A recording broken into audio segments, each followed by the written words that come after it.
I find myself always playing games that include boss fights, and while some may remain memorable and worth coming back to, others can be forgettable and play out more like a nuisance or a time killer. In trying to understand why some are significantly more enjoyable than others, I've discovered a handful of variables that allow you to make comparisons across genres. It'd be pretty hard to say that Ashina from Sekirro is a better fight than Ravenbeak from Metroid Dread, or that Ravenbeak is more enjoyable than Ashina, especially when you consider that Metroid Dread is a 2D Metroidvania while Sekirro is a 3D game with a very fleshed out combat system. However, it's clear that each game tries to accomplish different things when it comes to their bosses. When I'm looking for a good boss fight, I found that only the best have the following categories in common: uniqueness, challenge, immersion, and design. And because the majority of the fights you encounter only carry one or two of these variables, it's rare that you'll find the ones that will be remembered for years down the line.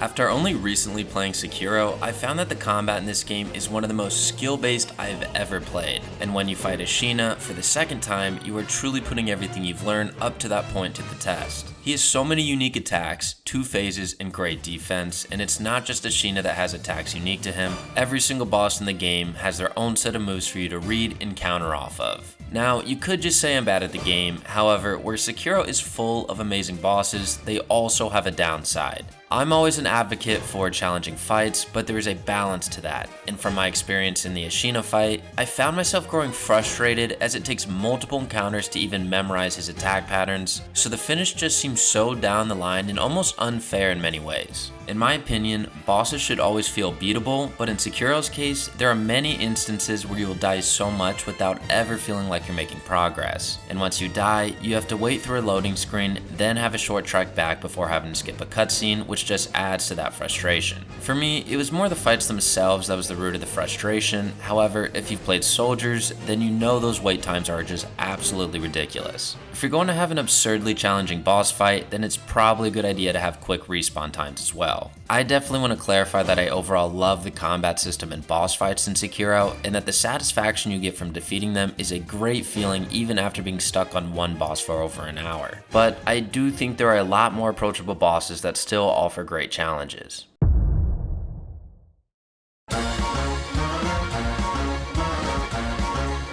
Alright, before I lose you, hear me out. The bosses in Tropical Freeze have a lot of good characteristics about them, but the one I want to focus on is the amazing balance about these fights. I never found any of them to be frustrating, nor did I find anyone to be too easy. This is what I call great balance in a boss fight. The finish is always right there, and if I were to die, I completely blame myself for the mistake rather than some ridiculous move the boss might pull off.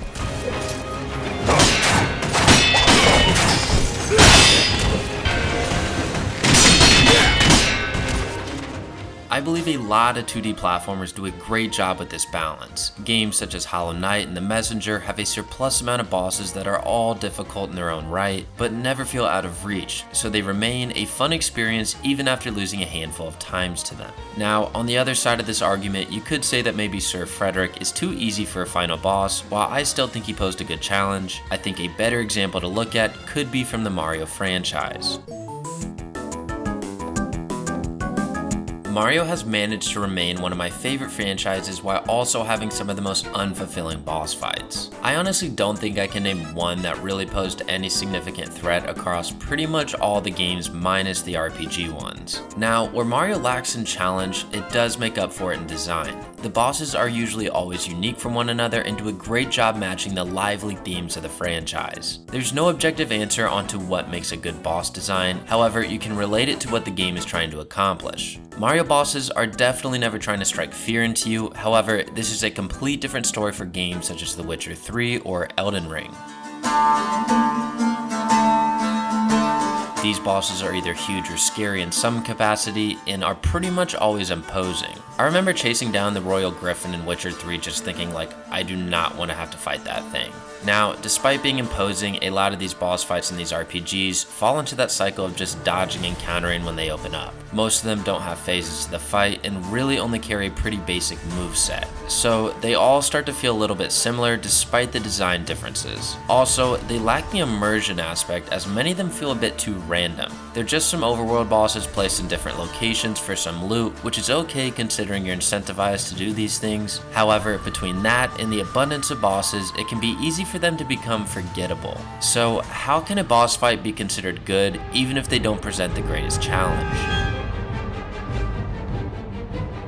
One of the most underappreciated games of all time in my opinion is Castlevania Lords of the Shadow. The bosses in this game are consistently amazing and have produced many memorable fights throughout the story, but one I always think back to is the battle with Camilla. Throughout this whole chapter, you're tasked with climbing this gigantic castle and taking on her guards Bronner and Olrox before taking the final steps to confront her at the top of the castle. The fight itself is nothing special, you have to take on waves of vampires and dodge her electric attacks, but what made this fight memorable was the experience I had climbing to the top of the castle. This whole chapter was a build up to Camilla, and once you finally confront her, despite the battle lacking challenge, it made up for it in immersion and cinematic feel. Just check this scene out.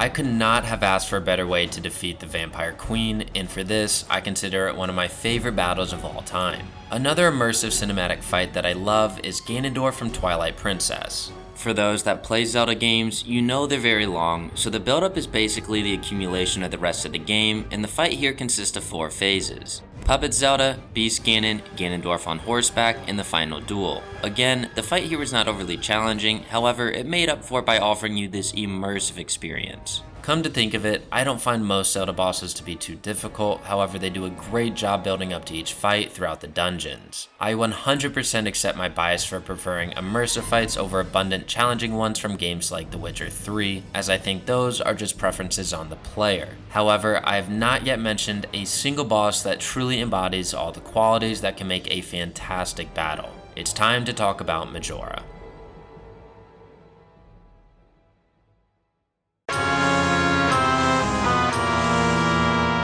First things first, the battle takes place inside the moon that has threatened you the entire game. It's an eerily peaceful place for something that's meant to be so menacing, but then you step foot into here and must first take on the Mask of Majora. The first phase of this fight is nothing out of the ordinary, however I did struggle understanding what the correct method of attack was. I don't think I fell in love with this battle until the second phase, which is undoubtedly unusual. I also struggled during this phase, however I thought the music could not have been more fitting considering the design and actions of Majora. Once you get past this, you have the Wrath of Majora, which is absolutely menacing. It's much more aggressive and direct than the other forms and feels like the true final boss. From my personal experience, I died a handful of times, but as a lot of you know, I'm not a completionist, so I did not show up with DD Link or any sort of special item. This final boss carries all the characteristics that I believe make up for some fantastic battles. Between the 3 phases, you have a handful of attacks to memorize and counter off of. This by default can make the fight more challenging, but never seemingly unfair.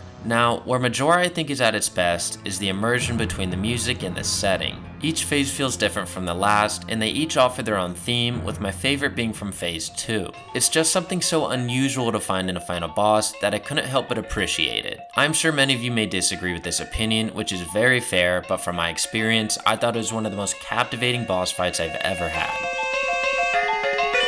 An honorable mention I'd like to give notice to is Ravenbeak, as I couldn't really pick out any flaws in that one either. Regardless, boss fights can truly both make and break a good game, which is why they're so emphasized within the gaming community. I'm someone who preferences the atmosphere over the gameplay when it comes to these fights, but I'm sure some of you prefer that difficulty curve that Sekirro brings on. So let me know your favorite boss fights in the comments below, and keep a lookout for my next video. So until next time.